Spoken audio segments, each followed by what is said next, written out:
implant systems which have evolved over the last 15 or 20 years in dentistry have become very complex. And they've been complex because what we saw initially in the foundations of modern implant dentistry was components and implants which were used to anchor teeth and dentures in edentulous patients. They were very functional and very successful, but the aesthetics and appearance was very poor.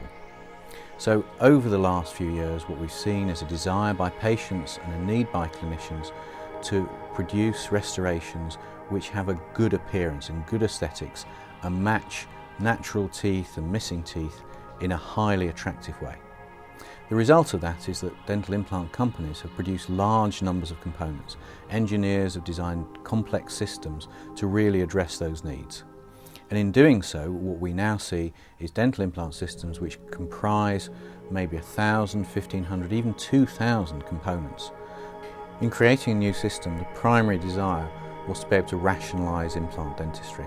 And by rationalising it was eliminating superfluous equipment, the superfluous materials, making things more logical and structured, and actually simplifying things. Although simplification is a very complex word, it's very easy to say, but actually in practice very difficult to achieve.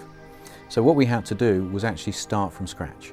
We started with a blank piece of paper. We understood how valuable it could be to have a blank piece of paper, not to have the legacy of existing systems. So bring together good science, good clinical practice with the latest developments in technology.